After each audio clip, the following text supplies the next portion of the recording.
manchete do governo, 500 mil famílias a mais no Bolsa Família. Gente, a gente tem que festejar... Você quer gostar de fazer programa, hein? Pois é. Não faz sentido. A gente tem que festejar a saída das pessoas do programa social porque elas conseguiram emprego, porque elas conseguiram empreender, ter o próprio negócio.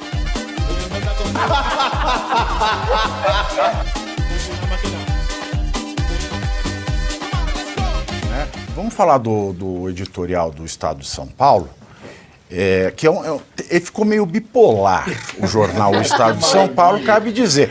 Porque eu não sei se ele está tomando lítio, o jornal, que eu lembro que na época, no segundo turno de 2022, ele chegou a publicar em editorial que votar em Lula era a única opção democrática. A única. Foi isso que ele escreveu. E agora, no editorial do final de semana, o jornal Estadão disse que nunca houve, ou seja, ele já sabia, nunca houve, né, ou haverá, ou seja, ele já sabia, nunca houve ou haverá projeto de Brasil em governos petistas. O texto, que é um texto muito duro, professor, ele diz que aos olhos do governo, o maior problema do Brasil hoje não é a política fiscal, não é a fome, não é a educação, não é o emprego e não é a miséria. Segundo o jornal, o maior problema do Brasil para o Lula são as eleições municipais. Esse foi o tema que dominou os debates durante a reunião ministerial da última quinta-feira, que durou mais de 7 horas. E de acordo com o ministro da Casa Civil, Rui Costa, Lula proibiu seus auxiliares de subirem em palanques de candidatos que critiquem o executivo e cobrou deles que não deixem qualquer ataque sem resposta. Pave, eu tive o prazer e o privilégio de acompanhar o fechamento do Estadão durante 8 anos, o jornal, 3 vezes por semana, uma sala ao lado da sala do Júlio Mesquita Neto, que era a sala do professor Oliveira Ferreira, com quem eu trabalhei quase 15 anos. E eu tinha muito orgulho disso. Hoje, eu vejo no jornal Estado de São Paulo uma angústia muito grande, porque tem hora que você não sabe se ele é Rutinha ou se ele é Raquel. Agora ele virou ser Rutinha. Sabe? Ou seja, não, porque nunca houve pretensão. Não é Rutinha, mas se você pegar um outro artigo dele, se você pega, ele virou o Tonho da Lua. O jornal Estado de São Paulo virou o Tonho da Lua. Com todo respeito.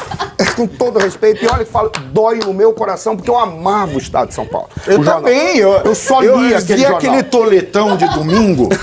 Aquilo você podia estar... Sabe com o intestino preso, você vai pro banheiro fazer o número 2? Você não conseguia terminar o jornal. Agora hoje vem uma revistinha encartada. Eu até parei. Olha, mas eu vou te dizer, por que eu estou dizendo isso? Porque quando você olha, por exemplo, tem uma notícia do Estadão que ele vai criticar, por exemplo, o negócio para ver como ele continua. E ele, no mesmo jornal, na mesma edição, ele é Rutinha e vira Raquel. Ele fala assim, quando o governo de extrema direita da Arábia Saudita deu joias de presente pro Bolsonaro. Esse cara tá brincando, ou seja, ele tá apostando numa coisa que é pior do que aquilo que está na Bíblia, seja quente ou seja frio, não seja morno que você será vomitado. Ele tá sendo pior. Ele quer ser quente, fervendo e frio, congelante, o que não é uma coisa nem outra, porque ele não permite desenvolvimento de nada. Voltando para a questão, essa é a primeira crítica que eu faço ao Estadão, com o direito de cidadão que era apaixonado pelo jornal. Mas continuando, aí ele vem e fala, ele descobriu isso agora.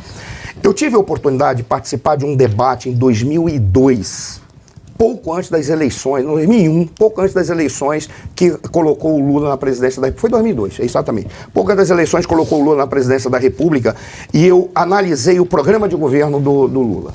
Analisei do PT, do PSB na época, acho que era isso mesmo, do PDT, tem um monte de partido lá do Ciro. Ciro queria governar o Brasil com 13 páginas, tá? Naquela época. O PT tinha um calhamaço, mas o que você identificava ali?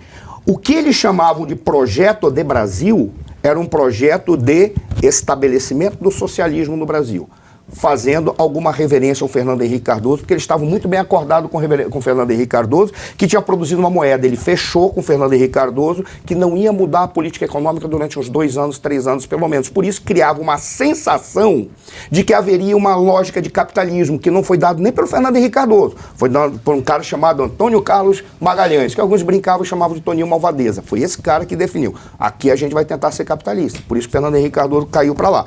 O PT nunca teve projeto de Brasil.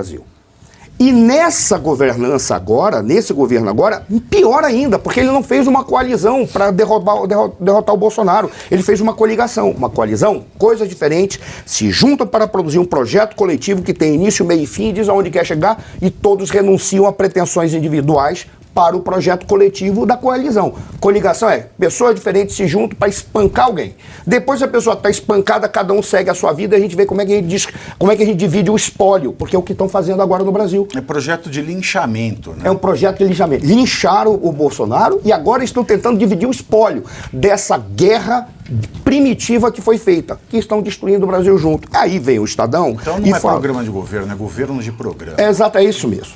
Você fica com essa estatal, você fica com essa. É isso. Você leva ferro até entupir, você leva Parabéns. ferro até É isso aí.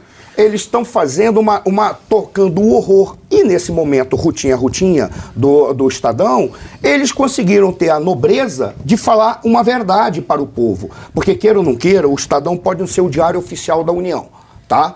Como é um do outro jornal que nós temos no Brasil. Mas ele é um dos grandes. Não, eu acho que não. Eu acho que o outro grande jornal, que é a Folha de São Paulo, ela tem batido mais no governo que qualquer outro jornal tradicional da imprensa. Sabe por quê? Porque parte dos esquerdistas lá de dentro são trotskistas, que não gostam do Estado. Então eles não gostam de stalinistas como José Dirceu.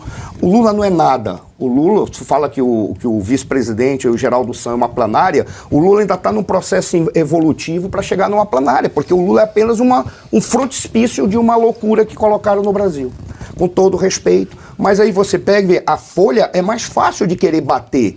Por quê? Porque eles são trotskistas. O trotskista não gosta do Estado. O que diferencia o trotskista do liberal? É que o liberal gosta da propriedade e aceita, defende a propriedade. O trotskista acha que o mal é a propriedade.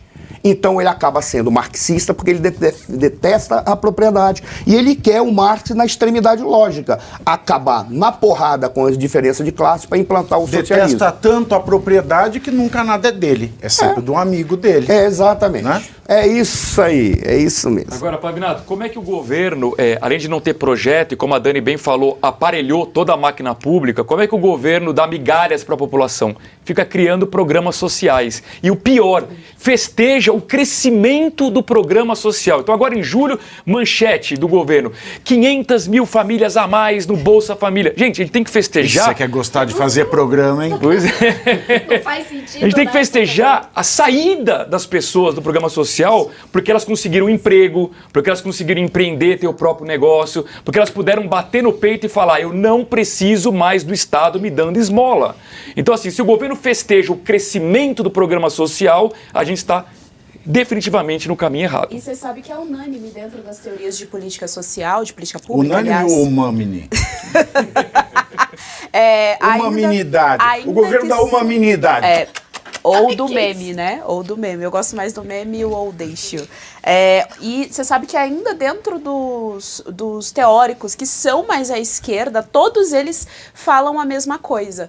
Política pública, você instaura ela passa um tempo, você faz a avaliação e vê se ela funcionou. Exatamente. Se ela não funcionou, ou você refaz essa política, porque não faz o menor sentido eu manter uma política pública por 50 anos, 100 anos, significa que ela não está funcionando, ou você vai tentar outra estratégia. Mas não faz sentido você ficar o tempo todo comemorando política pública, o tempo todo comemorando cota, o tempo todo comemorando Bolsa Família, o tempo todo você comemorando isso, significa que você é tão ineficiente que você não resolve o teu problema de base e tu ainda cria um agregado aqui pra ficar mantendo, e a gente sabe que no final das contas é o interesse no voto. Olha, Geisiane, você ter falado aqui do ciclo das políticas públicas, né, que foi basicamente sobre isso que Pode você falou. Nesse governo você ainda faz um programinha, é verdade, o programa aumenta, você ainda goza 2 vezes e ganha uma cervejinha. É verdade. Mas a impossibilidade, na verdade, que a gente tem de cumprir esse ciclo de políticas públicas, como a Geisiane estava falando aqui, é justamente porque todas essas pessoas não querem admitir a própria incompetência ou os erros Não é? Parece que, principalmente aqui no Brasil, existe essa cultura de não querer apontar, bom, nós temos os relatórios de avaliação, os números estão apontando que este projeto não deu certo e nós precisamos repensar, reavaliar o que está acontecendo. Isso é no geral, tá, gente? Eu sou gestora, eu trabalhei muitos anos como gestora de políticas públicas. Olha que o Dória também não é político, ele é gestor. Olha, não, pelo amor de Deus. Eu sou, vem me rasga uma dessa, eu sou gestora. Não, mas eu trabalhei muitos anos com gestão de políticas públicas e cooperação internacional para desenvolvimento local. E eu via muito disso, de entregar o relatório, apontar os problemas que estavam acontecendo, mas eles, ao final, eles são ignorados, porque principalmente os países de fora, por exemplo, que atuam dentro do nosso país com esses programas de cooperação, muitas vezes também não querem admitir que os seus programas não estão dando certo, né? E a partir disso, eles continuam replicando tudo aquilo que está dando de errado. É por isso que todos aqueles investimentos internacionais que vêm aqui para esses projetos de desenvolvimento local, a gente pergunta, ué, por que não está dando resultado? Por que, por exemplo, o rio Tietê não consegue ser despoluído? Por que tantos problemas que acontecem nos nossos países? Já colocamos tanto dinheiro e eles não são resolvidos. Basicamente, que não querem. Na verdade, eles vivem às custas da incompetência e, claro, às custas da população que paga pela incompetência. É isso aí. E o programa custa. Você quer fazer programa, tem que pagar.